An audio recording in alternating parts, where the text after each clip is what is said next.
cuando está culminando la primera parte de su investigación y en la que le faltan ciertas piezas de esta primera parte del rompecabezas para poder cerrar esta parte y entonces empezar un segundo tiempo, que es cuando tú formulas cargos, tienes una sospecha más razonable, tienes armado ya un caso, y eso es lo que se llama investigación preparatoria.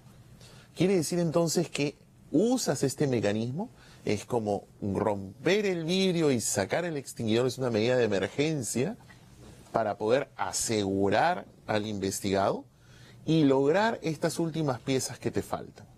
Y entonces ahí yo veo varias cosas. La primera es que lo principal que me llamó la atención de la resolución judicial en su momento, lo comentamos incluso aquí en este programa, es de que el juez básicamente había alegado peligro procesal de fuga de una persona que tiene toda una trayectoria aquí en el Perú, que tiene un domicilio conocido, que es una persona de avanzada edad, en la cual además tienes un impedimento de salida. Claro, que tenía una medida restrictiva, ¿no? Que había cumplido. Claro, como expresidente muy visible, o sea, la verdad que... La Fiscalía argumentaba, y esto lo comentó ayer Kuczynski, que él tuvo un pedido para que se le diera un permiso médico para poder viajar a los Estados Unidos y tratarse un tema cardíaco. Claro, que en todo caso se lo negaron. Se lo negaron y no es una razón para decir se ha querido ir, ¿no? No, y además, no, pero y en todo caso, creo que lo que hoy en día tiene además un impedimento de salida. Hay que dejar muy claro que nadie está, bueno, yo en particular no estoy defendiendo a Kuczynski, no me interesa, más bien yo estoy muy preocupado, como muchos ciudadanos, que tenemos 35 años de presidentes presos e investigados. Primer gobierno de García, que termina con una prescripción, 10 años de Fujimori, que está preso, 5 años de Toledo con una orden de captura, otros 5 años de García con chalanes y demás, tenemos luego 5 años de Humala, su mujer y él ya con una prisión preventiva y con una investigación, y ahora el señor Kuczynski. Así que la verdad que poco me interesa y no quiero que se lea así. Lo que estoy mirando es objetivamente lo que hay. El proceso, además. El proceso, ¿cómo es? Y lo que ve, y lo comenté en este programa, la resolución para mí no resistía el menor análisis en la parte de peligro procesal, y en la parte de la obstaculización, a mí me llamó la atención, yo lo comenté en este programa, sobre el tema de que hablaba de la presunta influencia que podía dar en la contadora. Y me llamó muchísimo la atención porque además... Torcer su testimonio hacia exacto, su conveniencia. Y además porque no la veía detenida, que hubiera sido lo más lógico. Entonces, yo lo que suponía es, bueno, ella debe haber dado algún tipo de declaración, el juez ha debido citar y decir, oye, de acuerdo a la declaración de esta persona, dice que probablemente la pueden amedrentar, la declaración de un testigo, un colaborador o lo que fuera. Pero ayer veo la audiencia y cuando...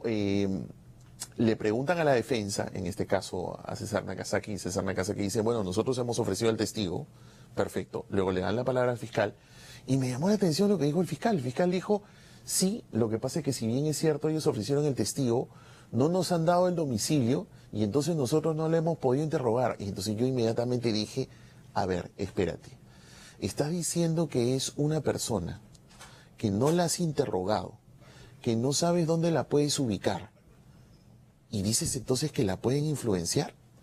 Entonces, era una conjetura. Tú en base a una conjetura no puedes pedir, pues, alegar una obstaculización de justicia. Todo tiene que ser acreditado. Claro, sustentado. Tiene que estar sustentado, pero si no, no. Entonces yo en ese momento, más bien mi propia conjetura, que yo decía, probablemente es un candidato a colaborar, es una candidata colaboradora porque no aparece detenida. Claro, bueno, pero su testimonio ha sido claro, cura, ¿no? médico, abogado, contador son los que saben tu vida. Entonces yo decía, bueno, probablemente eso es lo que debe suceder, pero me quedé sorprendidísimo con la versión del fiscal. Entonces, allí mi lectura fue la siguiente. A ver, entonces fue simplemente a tirar la red y a ver qué cosa es lo que arrastraba con la red. Por eso es que estaba entonces la secretaria y el chofer. Probablemente ajustarlos, como se dice vulgarmente, para conseguir algo. Entonces, porque si te das cuenta son 10 días.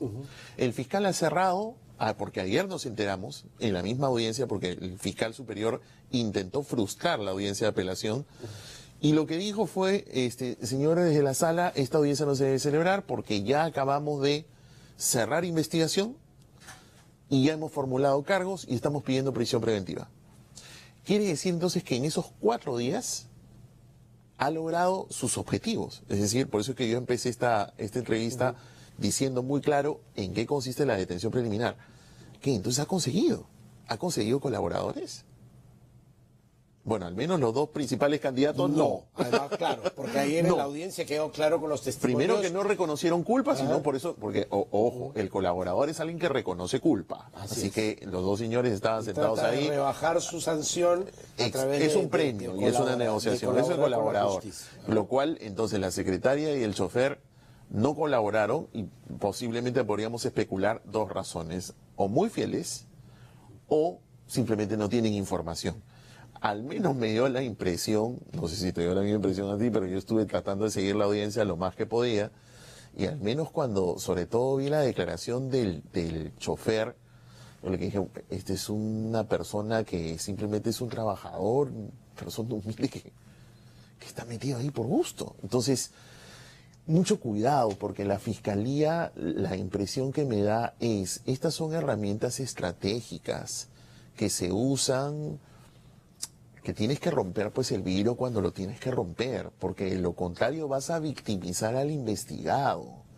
Y está muy mal victimizar al investigado porque desnaturaliza la investigación. ¿Tú crees que el éxito que les dio aplicar esta estrategia en el caso de Keiko Fujimori, que finalmente se consiguieron a través de estas detenciones preliminares, importantes colaboraciones, los ha llevado a creer que es el camino del éxito para todas las otras? Si fuera eso su lectura, yo creo que estratégicamente se están equivocando.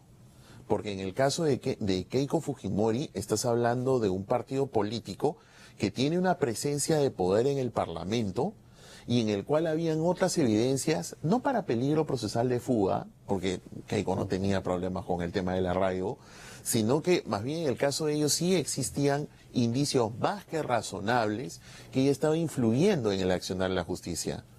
Tanto así que eso hasta ahora todavía venimos viendo día a día insumos. Por ejemplo, uno de los elementos que era la presunta vinculación con el fiscal Chávarri, hasta el día de hoy incluso seguimos teniendo elementos. Hoy día, por ejemplo, han frustrado la subcomisión de acusaciones constitucionales, otra vez blindando a este señor. O sea, y encima el día de ayer se han renovado como partido político. Pero tienes otros elementos, otros indicios, ahí fue muy exitoso, pero porque tenías otro contexto. Cada caso es diferente. O sea, el caso del señor Kuczynski me parece que tienen carne, ¿eh? Me parece que tienen algunos elementos como para que la investigación pueda ser exitosa, para beneficio de todos los ciudadanos, de todos los peruanos. Pero entonces no mal uses algunas herramientas que, vuelvo a repetir, vayan a victimizar a los investigados. Lo mismo pasó con los señores Humala Heredia. O sea, los han victimizado cuando existen una serie de elementos que más arroja su presunta culpabilidad. Entonces, hay que tener mucho cuidado con eso. La Fiscalía debiese mirar 200 veces antes de tomar una decisión. O sea, para usar estas herramientas. Por ejemplo, mañana vamos a tener la prisión preventiva. ¿Es necesaria realmente? Si tiene impedimento de salida, persona mayor, le tiene sus cuentas congeladas. Si tienes una investigación fuerte y tienes indicios fuertes, no necesitas ir a ese nivel. Basta con eso. Si lo que interesa es formular cargos, hacer una acusación sólida y llevar a juicio a una persona. Claro. Que por ejemplo en el caso de Humala hasta ahora no hay ya ha pasado como cerca de, no sé, creo que más de un mes en donde el fiscal anunció que había cerrado la investigación y entonces como hoy están con esta moda, ¿no? ¿Y la acusación para cuándo? Claro, sí. O sea, por favor, lo que haces es más bien desdibujar la seriedad de la investigación y los perjudicados somos todos. Hay que tener mucho cuidado con eso. Ahora, lo que desnudaría esto en esta línea de razonamiento es que este juego de la Fiscalía consigue arraigo en los jueces también, ¿no? Que se prestan para jugar en pared con la fiscalía. ¿Lo sientes Sí, así? mira, ayer me sorprendió muchísimo la actuación de la sala, porque como lo dije en este programa, la resolución del juez está muy mal motivada. Entonces lo más lógico era que la sala declare nula la resolución. Sin embargo, la sala dejó sin efecto la resolución, la orden de detención respecto de la secretaria y el chofer. La ha mantenido con Kuczynski. Yo traté de escuchar lo máximo que pude anoche, porque bastante tarde, además la leyeron. Pero ratificar el peligro procesal, ratificar la obstrucción cuando el propio fiscal está diciendo que no tiene la dirección ni ha tomado declaración a la contadora. Tengo total intriga por saber entonces qué elementos han recabado en los últimos 4 días que los llevan a pedir prisión preventiva, porque la sala ha confirmado y prácticamente... Esta es la camita para... Lógico, porque si te está diciendo, ¿no?, que hay peligro procesal y te está diciendo que hay obstrucción probatoria, la verdad que mi querido César Nakazaki tiene esto, no cuesta arriba, sino prácticamente lo tiene totalmente vertical, porque claro, la sala prácticamente ha marcado una pauta. Y una pauta que con esa resolución de primera instancia, para mí totalmente indebida, porque yo pensaba que la iba a declarar nula. Cosa que además la propia sala no se vinculaba con la lógica apelación que sufriría si es que la prisión preventiva es positiva. Porque evidentemente la defensa va a apelar, va a llegar donde ellos mismos, y entonces ellos estarían vinculados a lo que ya dijeron. Pero se ha pronunciado sobre el fondo, se han quedado vinculados. Aunque al final de la lectura digan, esto no es una vinculación. No, por Dios, sí es una vinculación, porque tú estás calificando peligro procesal y obstrucción probatoria y estás diciendo que sí hay. Complicado. Lo único que les queda, y que supongo que debe estar dentro de la baraja de posibilidades de defensa que manejará César, es el tema del arresto domiciliario, que le correspondería por el tema de la edad. Le corresponde. Le corresponde. Hay una salvedad en la norma. La norma dice que siempre y cuando... Porque Nakazaki ha sido taxativo, le corresponde, ha dicho. Es que sí le corresponde, sí es cierto. Lo que sucede es que si leemos exactamente lo que dice la disposición, dice textualmente, se impondrá detención domiciliaria cuando, pese a corresponder prisión preventiva, o sea, te toca la prisión preventiva, 1, es mayor de 65 años, le calza. De largo. Adolece de una enfermedad grave e incurable, bueno, no es su caso. Sufre de grave incapacidad. Podría aducir al tema cardíaco. A lo nava, puede ser. ¿No? Sufre grave incapacidad física permanente que afecte sensiblemente su capacidad de desplazamiento. Es una madre constante, o sea, ninguno de los otros elementos. Es mayor de 65 años. Pero ahí viene el tema. En todos los motivos previstos en el numeral anterior, o sea, la edad, la medida de detención domiciliaria está condicionada a que el peligro de fuga o de obstaculización puede evitarse razonablemente con su imposición. Traducción, que con el arresto domiciliario pueda el juez argumentar, solventar en su decisión de que queda bloqueado cualquier peligro de fuga o de obstaculización. O sea que tampoco es que sea tan cheque en blanco. O sea, sí es cierto, estoy de acuerdo, sí, lo que dice César es correcto, le corresponde, pero hay una salvedad. Lo que significa que si el juez impone arresto domiciliario, va a tener que justificar. Eso estoy seguro, entonces no. Claro, si el juez motiva y dice, yo no tengo la seguridad de que poniéndolo en su casa pueda fugarse o pueda obstaculizar la acción probatoria durante el plazo de la investigación preparatoria, no la voy a conceder. Y en contrario, más bien estaría obligado a decir si con el arresto domiciliario, si está cautelado el peligro de que no va a haber peligro procesal, o se reduce en grado sumo, o que también está neutralizada la obstaculización probatoria. ¿Por qué? Porque lo obliga la ley. O sea, la ley está obligando al juez a que sea A o sea B, tenga que dar razones en cualquiera de los dos sentidos. O sea, no es tan cheque en blanco lo del tema de la edad. El juez va a tener que motivar.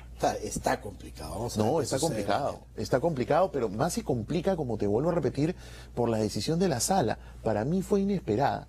Yo hubiera creído, de verdad, de que esto era nulidad de la resolución, porque la resolución de primera instancia está muy mal motivada. Pero la ha validado y prácticamente ya marcó una pauta. Complicado. Gracias, Luciano. Al contrario, gracias por la invitación. Muchísimas gracias. Luciano López, abogado constitucionalista, ha estado con nosotros. Vamos a hacer una pausa y regresamos con mucho más aquí.